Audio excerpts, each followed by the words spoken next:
चाषी भाई आपन को हमर न्यू फार्मिंग यूट्यूब चैनल तरफ नमस्कार। आपन एटी ना और एटी एड्रेस कहबे जो दर्शक बंधु हमर वीडियो देखुछन से माने जानि पारे हम वीडियोटा कोड शूट मो ना हला जयदेवनाथ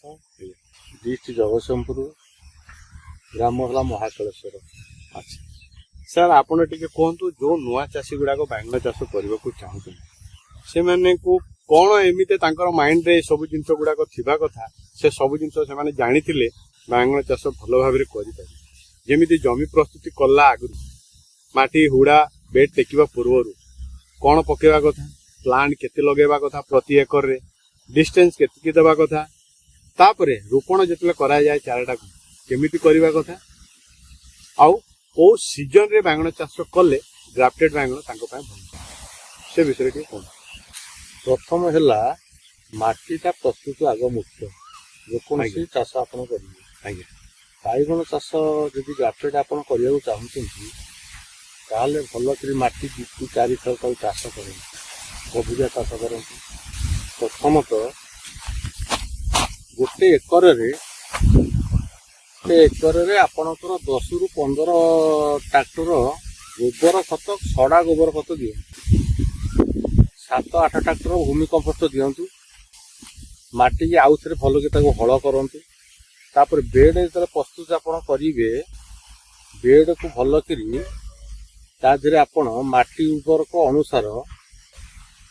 भूमि कंपोस्ट गोबर खत देइकिरी 1.5 फुट हाइट बेड करन माटी तो 1.5 फुट हाइट करिकिरी गछ तो माने प्लांट लगेइबे प्लांट विशोधन प्रथम तो करिवे विशोधन करके प्लांट लगेइबे और भूमि कंपोस्ट जो देबा कथा गुटे एकर प्रति केते देबा 8 ट्रैक्टर अच्छा कैलकुलेशन आपण जति जमी आज्ञा दे करी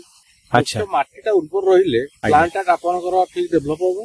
प्लांट डेवलप होले आपण सेही सर फल खाइ गुटे एकर रे एक्चुअली प्लांट केते लागिबा कथा 28 रु 32 प्लांट लगे अच्छा डिस्टेंस और उसार केते रहइबा कथा डिस्टेंस पछु गछ 3 फुट रखिबे आज्ञा एपोटा रखिबे 5 फुट अच्छा उसार आज्ञा आज्ञा तापरे जेतेले प्लांट लगेबे बेडटा बनेला समय रे तो चारा रोपण केमिति करिवे बेडटा जले बनेइबे दी साइड माटी बेड रा आडे देबे मझिरे कंपोस्ट के देबे कंपोस्ट त कुडा खसा करिवे खरा दिन हले आपनकर मल्चिंग देबे नै जेतु गछ खराब होई जिवो आज्ञा वर्षा दिन आपण मल्चिंग पकेइबे आज्ञा तापरे गछ लगेइबे सर जेतेले चारा रोपण जणे करिवो सेतेले को प्रकार से चारा रोपण करिवो बैंगन चारा रोपण करिवे माटी जेते लगेइबे ग्राफ्टेड गछ जदि आपण आनिबे ग्राफ्टेड टा को जदि माटी टच करिवो जदि माटी टच कला आज्ञा ता मूळटा आज्ञा भेजी बाय अच्छा भेजी बायटा गछटा बढ़ियो आज्ञा बायण असा ग्रो करिवो नै आज्ञा आज्ञा आपण सेही हिसाब रे जोडी कटिंग हेइथिबो से कटिंग टा ऊपर को रखिबे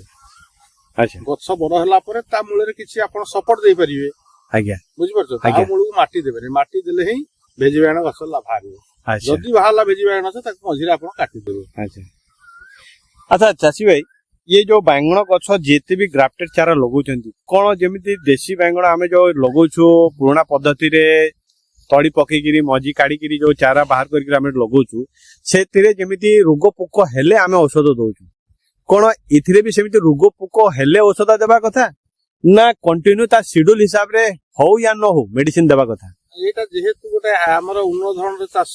आया आपण प्रतार शेड्यूल रे प्रति सप्ताह 3 थर अल्टरनेटिव करे औषध मारिबे जहा जहा अछि शेड्यूल जहा शेड्यूल अछि अच्छा माटी आपण माटी उर्वर अनुसार देबे तळे आज्ञा आपणकर नीम ऑयल मारिबे आज्ञा जौ कीटनाशक मारिबे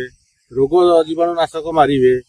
एमती आपण शेड्यूल करिवे ताले किछि पोक आपनकर हबने फल आपण भलो पाइबे अच्छा ए सब जिंस जदी करिवे बले बैंगन चाष रे लाभवान अच्छा अच्छा इथिरे जो खरा दिन जो बैंगन चाष गुडा को करूजंती चाषी को एक्चुअली करिवा कथा ना नहीं और बैंगन चाष करिवार सठिक समय कोटा ग्राफ्टेड बैंगन आज्ञा जून परे लगेले ठीक मते रे अच्छा जुलाई बेलु को जदि आपण ग्राफ्टेड करिवे आज्ञा आपण जो मल्चिंग ता करिवे खाद्यटा जो गछ को देबे आज्ञा आपण मल्चिंग कले खाद्य देबे आज्ञा नचते घास उठी जिवो आज्ञा यदि मल्चिंग करूछनी खरा दिन मल्चिंग कले गरम बाष्प भारी गछरा कटि जिवो अच्छा बुझले खरा दिन मल्चिंग पद्धतिटा ठीक नुहे जेहेतु वर्षा दिन मल्चिंग ता आपण कले माटीटा टी ठंडा रहइबो आ गरम बाष्प भारीबो नै गछ कटिबो तो आपनकर प्लांट रे एबे जाय किछि रोगर समस्या होजी ना रोग सर किछि अच्छा रोग हेनी अच्छा जदि रोग ହେଇନି तो शेड्यूल हिसाब रे आपण औषध दउथिबे ଆଜ୍ଞା ए जो शेड्यूल हिसाब रे जो औषध गुडा को दउचंती केते केते दिन रे दउचंती और को औषध गुडा को दउचंती ଶୁଣନ୍ତୁ ପ୍ରତି ସପ୍ତାହରେ ନିହାତି 2ରୁ 3 ଥର ଦିଆ ହଉଛି ଅଲ୍ଟରନେଟିଭ ଔଷଧ। ପ୍ରଥମ ଦିଆ ହଉଛି ଆପଣଙ୍କ ନିମ୍ ଅଏଲ ପ୍ରତି 15 ଲିଟରରେ 30 ml ପଡୁଛି। अच्छा ଲିଟର କେ 2 ml ହିସାବରେ ନିମ୍ ଅଏଲ ଟା ଏଟା ପଡି ସ୍ପ୍ରେ ହଉଛି। आज्ञा ଏଠାରେ 2-3 ଦିନ ପରେ ଜଉ କୀଟନାଶକ ଗୋଟେ ଅଛି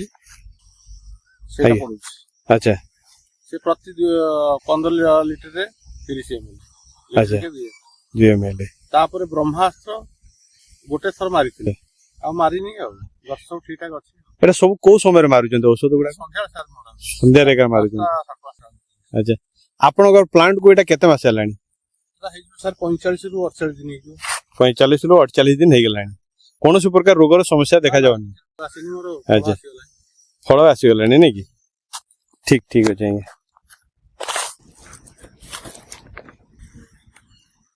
चासी भाई आपण बहुत गुडे जिनस चासी भाई मन को बतेले कि को समय रे चारा लगेवा कथा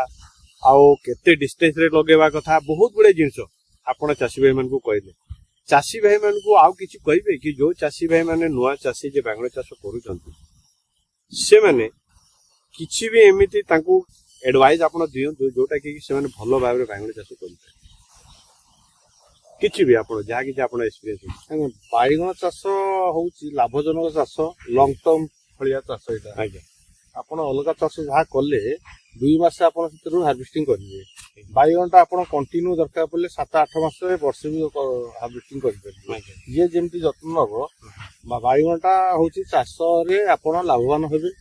ଆଉ ଠିକ ଯଦି ତାକୁ ମ୍ୟାନେଜମେଣ୍ଟ କରିବେ ମାନେ ଯାହା ଗଛ ଚାହୁଁଛି ଆପଣ ସେଇଆ ସମୟ ଗଛକୁ ଦେବେ। ଆପଣ ଖାଲି ଲଗେଇଦେଲେ ହବନି ଖାଲି ଲଗେଇଦେଲେ ହବନି ଆଜ୍ଞା। ପ୍ରତିଦିନ ଆପଣ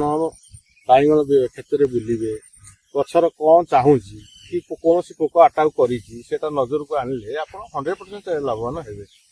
ଜଣେ ଯଦି ଚାଷୀ ଭାଇ ଯଦି 500 ବାଙ୍ଗଣ ଗଛ ଲଗେଇବ ହାରାହାରି ଟଙ୍କା ତାଙ୍କର କେତିକି ଖର୍ଚ୍ଚ ହେବ ଶୁଣନ୍ତୁ ଆଜ୍ଞା ସେ କାଲକୁଲେସନ ଟା ମୁଁ ତ ଖାତାରେ ସେଟା ନୋଟ କରିନି ଆଉ କହିବି ଆଚ୍ଛା ଆଚ୍ଛା